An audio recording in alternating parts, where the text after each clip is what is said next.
नमस्ते एवरीवन, मेरा नाम नायका अग्रवाल है। मैं कनेक्ट की फाउंडर हूँ। आज आप लोगों के सामने लाई हूँ दीपशिका सोनी को, जो कि है हमारी मेंबर और मेरी बहुत अच्छी फ्रेंड। मैं आप लोगों से उनको इसलिए मिलाना चाहती हूँ क्योंकि उनकी स्टोरी जानने लायक है। तो दीपशिका, प्लीज़ अपना इंट्रोडक्शन दीजिए। हेलो एवरीवन, दिस इज़ मी दीपशिका। मैं कनेक्ट में लास्ट 6 इयर्स से हूँ और मैं बहुत ही नई थी अहमदाबाद में जब मैं कनेक्ट में मेंबर बनी। मुझे 7 इयर्स ही हुए हैं अहमदाबाद आए और तब बहुत बहुत अजीब फील होता था अहमदाबाद में जब मैं आई थी। किसी को नहीं जानती थी यहाँ पे। लैंग्वेज, कल्चर, सब कुछ चेंज था, सब कुछ डिफरेंट था because I belong to Kota Rajasthan. तो वहाँ से जब मैं यहाँ शिफ्ट हुई तो मुझे नायका जी से मिलने का मौका मिला। तब मैं नायका दी से मिली थी। मैं इनके पास एक एनजीओ के बारे में बात करने आई थी कि मुझे कोई एनजीओ में कुछ अपना सोशल सर्विस कुछ देना था। मेरा बहुत मन था कि मैं कुछ एनजीओ में अपना कोई भी एक रोल है जो मैं निभा सकूं या मुझे कुछ देना था एनजीओ में। तो मुझे किसी ने ऐसा बताया था कि मैं इनसे मिलूँगी तो शायद ये मेरी कुछ मदद कर पाएंगे। फिर मैं इनके घर गई, मैंने इनको कॉल किया, इन्होंने मुझे अपने घर पे इनवाइट किया। फिर मैं इनके घर गई, इनसे मिली।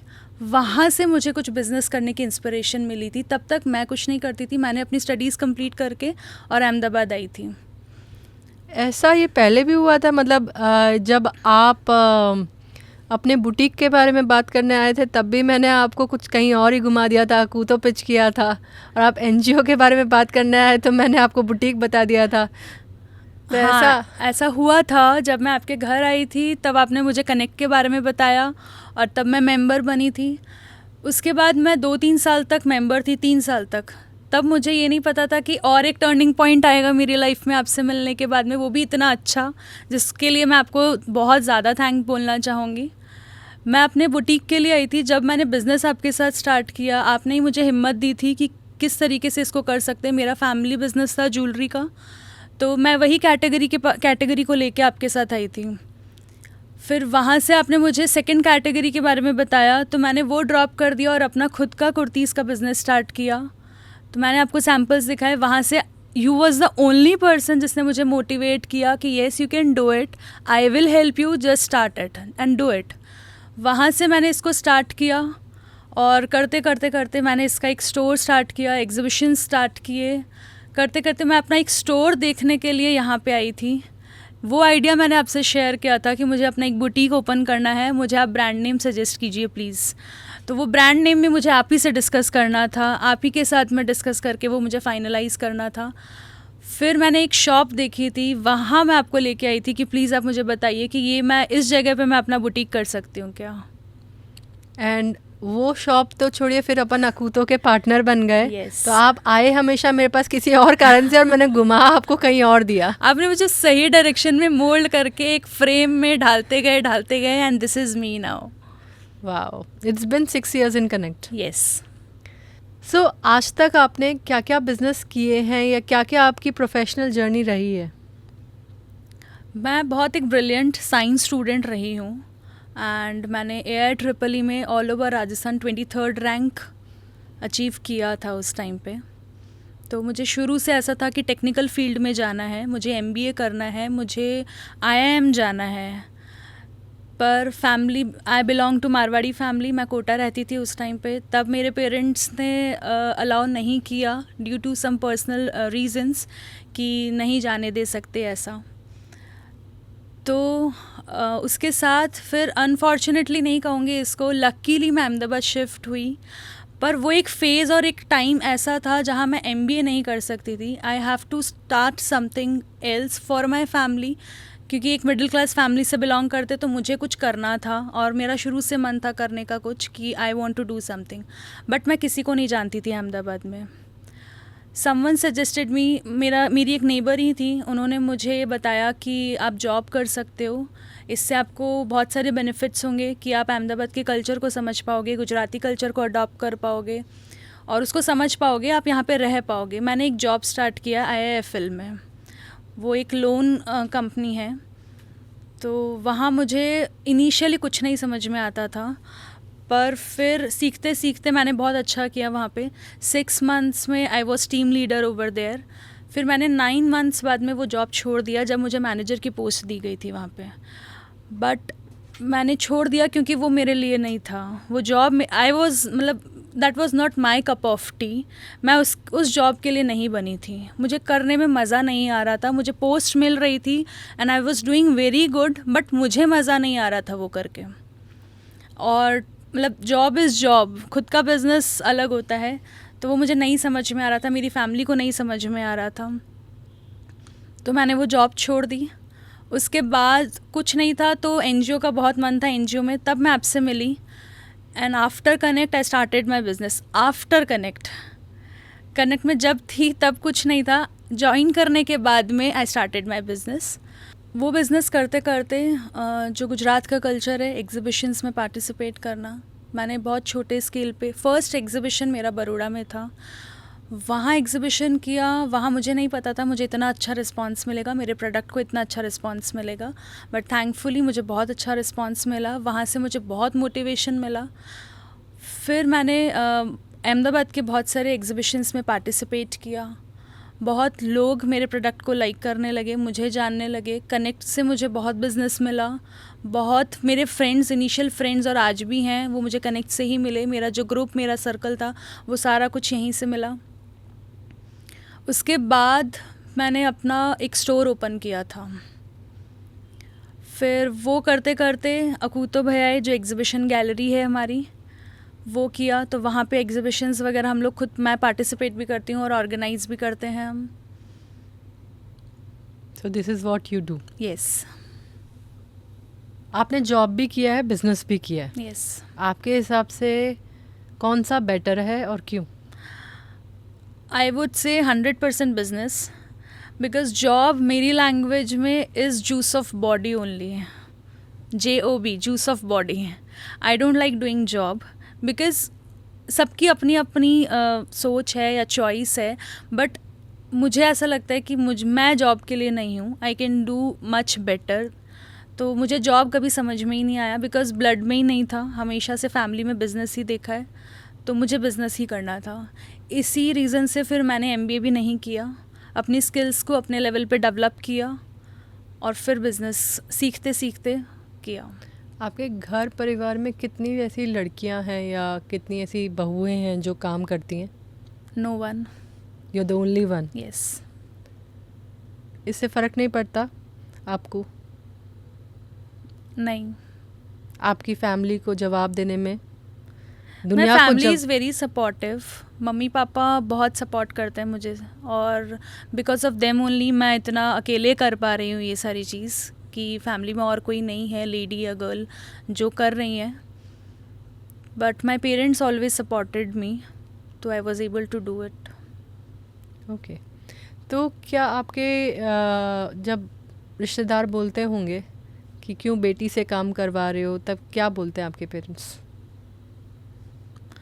ऑनेस्टली ऐसा नहीं बोलते मेरी फैमिली में नहीं कि बोलते। क्यों करवा रहे हो, because they know how the way I am doing it and they are very happy.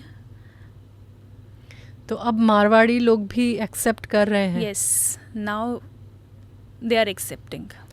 आपको क्या लगता है कि और औरतें क्यों काम नहीं करती? बहुत सारी औरतें क्यों नहीं काम करती? मेरे ख्याल से वो लोग खुद नहीं चाहते करना, वो अपना कंफर्ट जोन नहीं छोड़ना चाहते। कोई भी औरत ये नहीं बोलेगी कि मैं कंफर्ट में हूँ, मैं सुबह से रात तक खट रही हूँ घर में, ऐसा बोलेगी। क्या ये गलत है? क्या वो घर में काम नहीं कर रही हैं?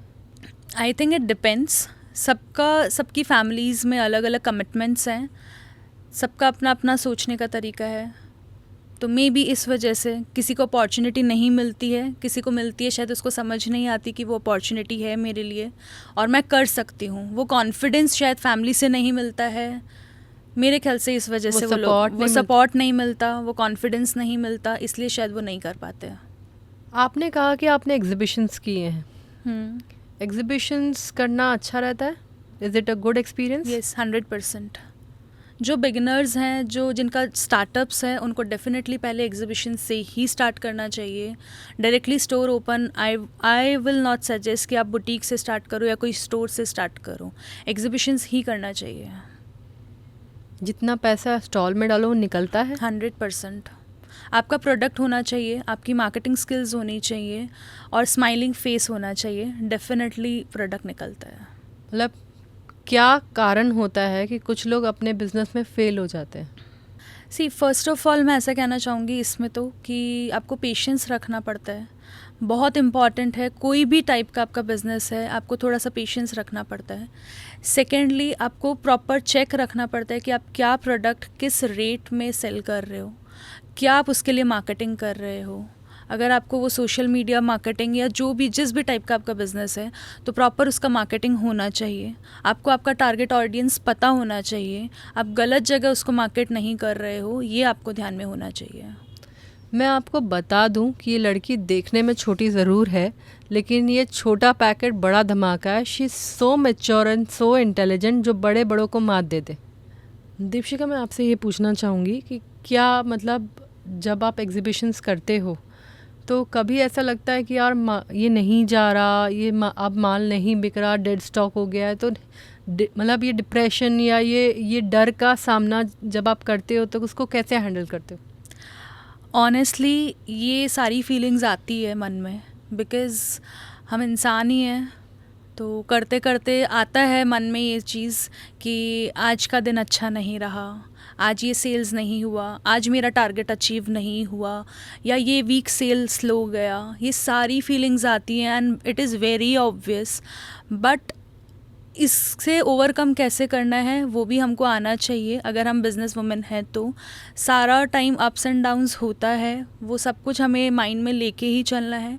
इफ़ इन एनी केस अगर ऐसा कुछ होता है तो वी शुड नो कि हम इसको कैसे ओवरकम करें। जैसे मैं क्या करती हूँ कि कोई चीज़ अगर मेरे पास स्टक है, कोई स्टॉक स्टक है कि ये बच गया है या बचा नहीं है लेकिन ये बहुत अच्छा नहीं चल रहा है, तो आई प्रेफर आपको उसी टाइम पे उस पर ऑफ़र निकाल के उसको क्लियर कर देना चाहिए। उसको डेड स्टॉक बनाना ही नहीं चाहिए। फिर भी आपको लगता है महीना 2 महीना बाद अगर आप मेहनत करके उसको नहीं निकाल पा रहे हो तो एटलीस्ट उसके बाद आपको उसको डिस्काउंट पे या सेल्स पे या कुछ ऐसा एक लॉयल्टी प्रोग्राम्स निकाल दो। आपके जो रेगुलर क्लाइंट्स हैं तो आप उनके साथ उनको ऐसा कुछ ऑफ़र दे के आप उसको डेड स्टॉक को क्लियर कर सकते हो। क्या बुटीक ओनर्स में बहुत ज़्यादा कंपटीशन होता है? 100% होता है, बहुत ज़्यादा होता है। तो बिकॉज आजकल बहुत सारे गर्ल्स या वुमेन्स जो हैं they are starting this because it is easy to manage. मतलब घर से आप इसको मैनेज कर सकते हो, आप इसको ऑनलाइन कर सकते हो, so it is very easy to start.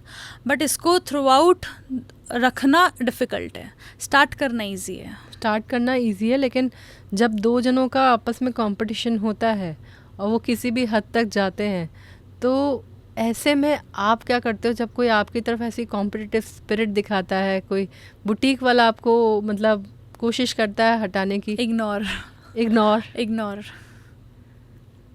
मैं अपने नीश पे और स्ट्रांगली काम करती हूँ और आई इग्नोर। मैं नहीं फील करती कि वो मेरा कॉम्पिटिटर है। मुझे पता है मेरा प्रोडक्ट अच्छा है, तो I just focus on that only. Okay.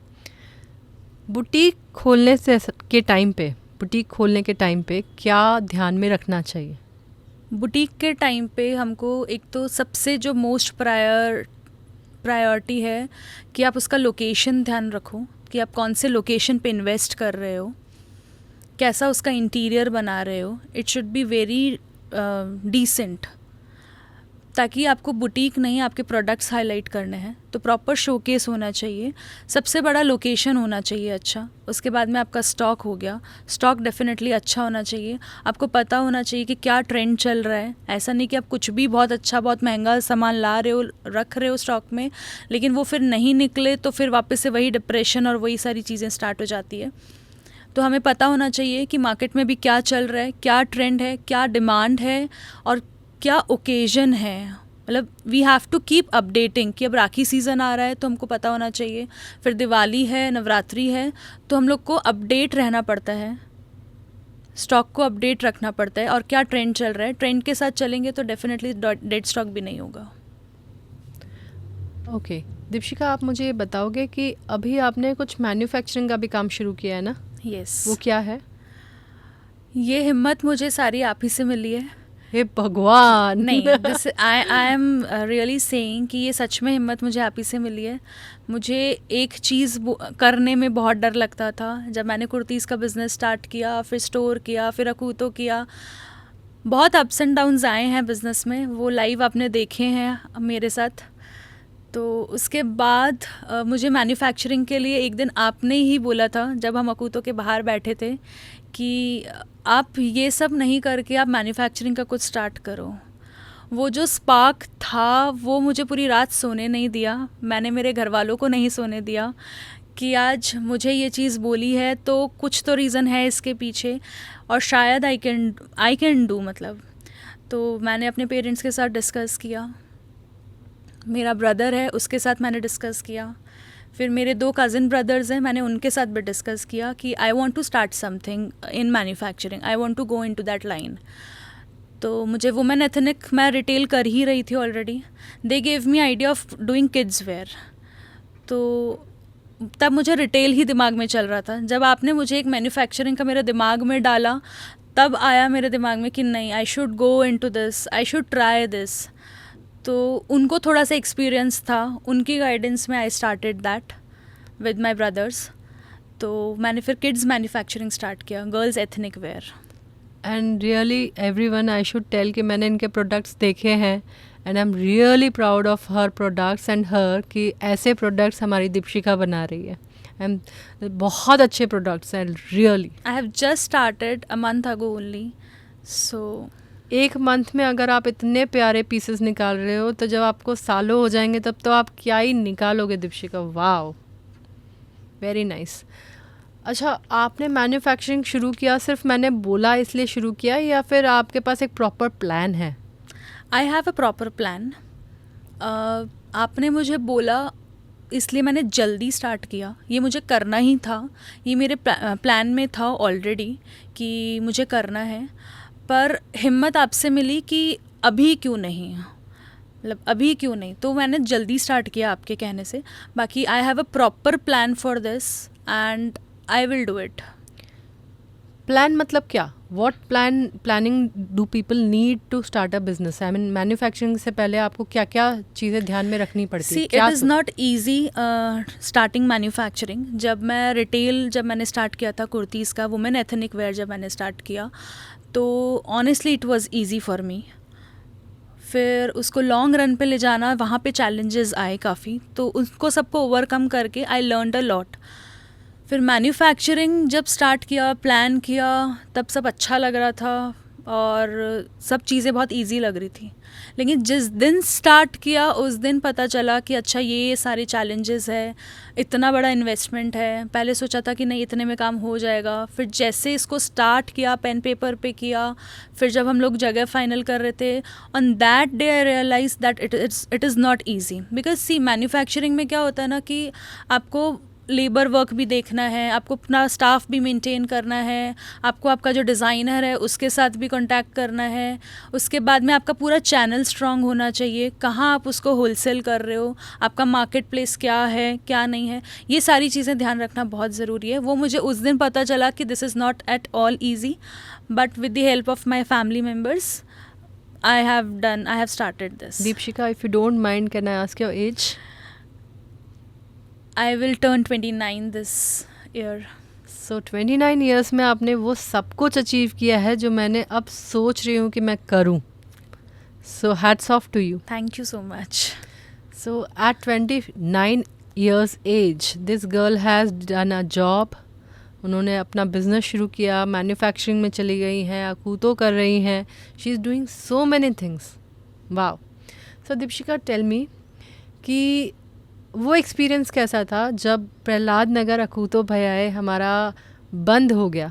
हमने एक ब्रांच शुरू की थी अकूतो भयाए की प्रहलाद नगर में, वो बंद हो गया. तब आपको कैसा लगा था? जब हमने उसको स्टार्ट किया था ना, तब बहुत अच्छा लगा था, बहुत अच्छा. Because we have currently we have 2 galleries, वो हमारी 3rd थी, तो बहुत अच्छा लगा था. जब बंद किया, जब वाइंड अप की बात चल रही थी ना, तो हम दोनों ही नहीं चाहते थे कि हम उसको वाइंड अप करें. बहुत दिल पे बहुत बड़ा पत्थर रख के हम लोगों ने ये डिसीजन लिया था. But it was not at all easy to take that decision, because वो फेलियर का एक वो लग जाता है ना कि हम फेल हो गए, हम तो बहुत समझदार है, हमने तो बहुत प्लानिंग से किया है और हम फेल कैसे हो गए। ये क्वेश्चंस फ्रेंड्स भी करते हैं, फैमिली में भी करते हैं। So it was not easy. तो बहुत बुरा लगा था उस टाइम पे उसको वाइंड अप करना। बट अगर हम लोग सच में बिजनेस वुमेन्स हैं और अगर एंटरप्रेन्योर्स हैं तो कई बार ऐसे डिसीजंस लेने सही हैं अकॉर्डिंग टू मी। इसमें कोई फेलियर वाली बात नहीं है। व्हाट आई फील इज़ इसमें कोई फेलियर वाली बात नहीं है। It was a good decision, it was a smart decision कि हम लोग और लॉस में जाएं, इससे बेटर है कि हम उसको एक बार ब्रेक कर दें वहीं पे and we will start again. किसने मना किया, हम दोबारा वापस कर सकते हैं थोड़ा सा प्लान करके और अच्छे से प्लान करके। इसमें मुझे आपसे पूछना है, कभी मुझे आपने ब्लेम नहीं किया कि ये आपका डिसीजन था या आपने गलती करी, आपको रोकना चाहिए था, आप तो मुझसे बड़े हो, आपको तो ज़्यादा पता होना चाहिए था? नहीं, बिल्कुल नहीं, मुझे कभी ऐसा फील नहीं हुआ है। एंड प्रॉफिट एंड लॉस दोनों का बराबर होता है। लॉस आपका भी हुआ, मेरा भी हुआ, बट उससे हमने बहुत कुछ सीखा लाइफ में। जब भी हम कुछ और न्यू स्टार्ट करेंगे, प्रॉपर बैकअप के साथ स्टार्ट करेंगे और फिर कभी फेल नहीं होंगे उसमें, ये मुझे गारंटी है। क्या बात है, क्या बात है। और शायद इसीलिए हमारी फ्रेंडशिप और पार्टनरशिप पे आँच नहीं आई। मुश्किलें बहुत आई, पिछला साल हमारा इतना डिफ़िकल्ट रहा, बहुत ज़्यादा डिफ़िकल्ट रहा, लेकिन वी सेल्ड बिकॉज वो ट्रस्ट था। 100% टचवुड। सो दीपशिका, एक बात बताइए कि कभी मैंने आपको किसी के बारे में बुरा भला कहते हुए नहीं सुना। कभी मतलब ऐसे कि आप नहीं बोलते किसी के बारे में, मुझे आके बताते नहीं ऐसे कुछ। ये क्या कॉन्शियस डिसीजन था कि आपको अपने सक्सेस के बारे में सोचने से, अपने नई क्या करूं उसके बारे में सोचने से टाइम ही नहीं मिलता था कि आप कभी सोचे ही नहीं? बिल्कुल, ये बात सही है। मैं सोचती थी, वी ऑल आर ह्यूमंस, मैं सोचती थी। सबसे पहले मुझे अपने मम्मी पापा ने सिखाया कि इन सब बातों में मत ध्यान दो, तुम्हें कहाँ जाना है, तुम्हारा क्या गोल है, सिर्फ उसी की तरफ फोकस करो। मैंने बहुत फोकस के साथ में काम किया, इसीलिए डिस्ट्रैक्ट नहीं हुई। और कभी मैं आपसे कुछ शेयर भी किया है तो आपने भी मुझे यही सिखाया है कि दीपशिका जाने दो, इन सब बातों में कुछ नहीं पड़ा। अपनी सक्सेस आपको क्या अचीव करना है ना, सिर्फ उसी में ध्यान दो। तो ये चीज़ मैंने आपसे भी सीखी है और मम्मी पापा से भी सीखी है ये चीज़। और ऑनेस्टली मुझे बिल्कुल टाइम नहीं मिलता इन सब चीज़ों के बारे में अब सोचने का। मुझे और क्या करना है, नेक्स्ट मंथ का क्या प्लान है, या ये मेरा नेक्स्ट ईयर का क्या प्लान है, या क्या टारगेट है, मैं वही सोचती हूँ और उसी अकॉर्डिंग चलती हूँ। ओके। दीपशिका के आगे फ्यूचर प्लान्स क्या है? मुझे किड्स मैन्युफैक्चरिंग कंपनी को बहुत बड़ा कंपनी बनाना है और मुझे दीपशिका के नाम से एक अपना बुटीक स्टार्ट करना है वेरी सून। और अकूतो की मुझे बहुत सारी ब्रांचेस चाहिए। वाह, वो हम मिलके करेंगे पक्का। वाह। मुझे अभी आपसे बात करते करते कुछ ख्याल आया है। मुझे लिस्टेड कंपनी चाहिए आपकी किड्स वेयर की। मुझे हम मिलके करेंगे पक्का। नहीं, आपके किड्स वेयर की, और मुझे उसमें शेयर्स खरीदने हैं। ओह वाह। और मुझे दीपशिका स्टोर मेरी आंखों के सामने आ गया कि वो बोर्ड कैसा लगेगा, एंड मुझे वहाँ से शॉपिंग करनी है। एंड अकूतो के तो हम ब्रांचेस करेंगे डेफिनेटली। और एक और मेरा टारगेट है जो मैं आपके साथ शेयर करना चाहूँगी। 2025 में मुझे अपना खुद का घर लेना है। ये हम टारगेट्स बना सकते हैं, हम मेहनत कर सकते हैं, बाकी ठाकुर जी के हाथ में है कि वो कितना पूरा करते हैं। उससे पहले आपकी शादी होती है। शादी के क्या प्लान्स हैं आपके? कोई प्लान्स नहीं है अभी। तो हमारे यहाँ जो पॉडकास्ट देख रहे हैं वो अपना मतलब मन ना बनाए। I don't know, I won't say anything about this. Okay. Being an entrepreneur, is it fulfilling? और आपको ऐसा कभी रुझान नहीं आता कि कुकिंग में जाऊँ मैं, या एंटरप्रेन्योरशिप बेटर है? क्या मतलब क्या डिफरेंस, क्या आज की जनरेशन के हो आप लोग, तो आप लोगों को एंटरप्रेन्योरशिप ज़्यादा खींचती है, कुकिंग नहीं खींचती? कभी नहीं खींचा कुकिंग ने मुझे। अब कभी कभी फील होता है कि थोड़ा तो आना ही चाहिए या थोड़ा तो करना ही चाहिए। वेल, आता है, ऐसी बात नहीं है, कुकिंग भी आती है, हाउस होल्ड सारे काम आते हैं। लेकिन एंटरप्रेन्योर की तरफ ज़्यादा I am towards more into entrepreneurship. आपको ऐसा नहीं लगता आपका मतलब यूथ जो है काम करते हुए बीत गया जबकि लोग मज़े कर रहे हैं? नहीं, बिल्कुल नहीं लगता मुझे। किए हैं बहुत सारे सैक्रिफाइस किए हैं मैंने भी अपनी यूथ लाइफ में, बट आई एम हैप्पी। जब मैं अपने पेरेंट्स की तरफ देखती हूँ तो I am very happy. Thank you so much. Thank you so much. अभी हम आपके कुछ कपड़े हैं वो देखते हैं यस श्योर। एंड लोगों को दिखाते हैं आपके कपड़े कि वो कैसे हैं एंड वो कहाँ से खरीद सकते हैं वो भी बताइएगा प्लीज़ श्योर। तो दीपशिका अपना कलेक्शन दिखाओ ना। Yes. So this is Indo-Western style. This is paired with this skirt, top and jacket. Even I can do customization. ये पूरा complete handwork है जैकेट पे जो हो रहा है। This is chinon fabric and this is all handwork. कौन सा वर्क कहते हैं इसको? ये pearl and thread mix है। So, yes. This is perfect for हल्दी फंक्शन। ये प्योर क्रेप पे प्लाजो है विद दिस टॉप। इसके साथ ये नेकलेस दुपट्टा है। सो दिस इज दुपट्टा, ये वर्क किया हुआ है, बहुत प्रिटी लगे। This is another Indo western.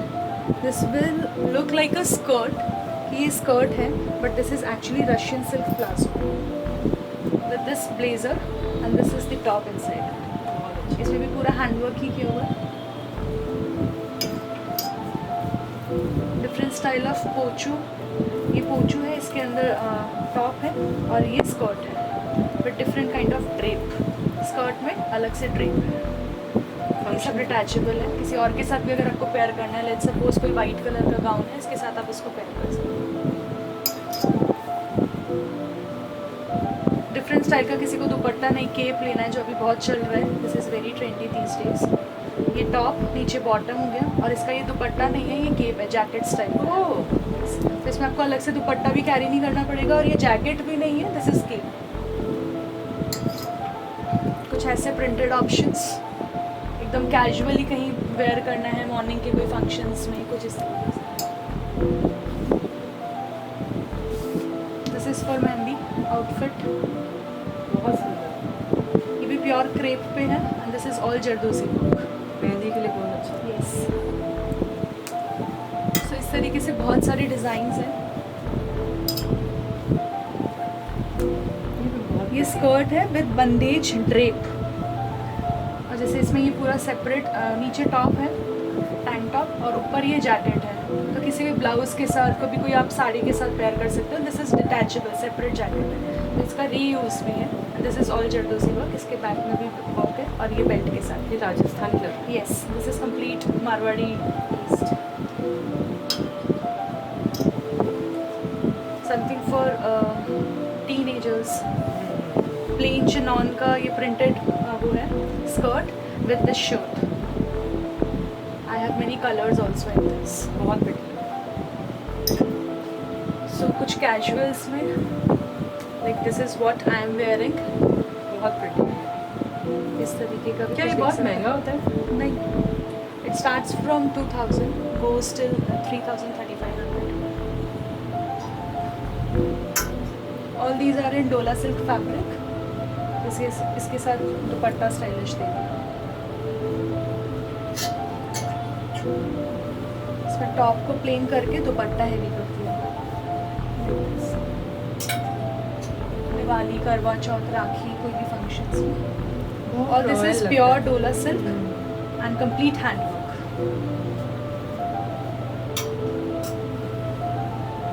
This is Jardozzi work. So now, Kids wear. Yes. So this is kids wear. ये आपका manufacture? Yes. This is manufactured by you. Yes. And I think Designed by me only. Beautiful. So this is skirt and this is top. Wow. कुछ western ethnic में। So pretty.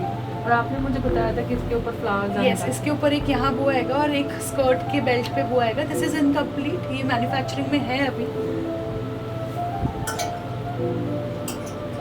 Really very pretty, telling you, बहुत सुंदर सुंदर piece बना दिए। So this is crop poncho type जो बड़ों में होता है, वैसे ही I have created in kids with this skirt.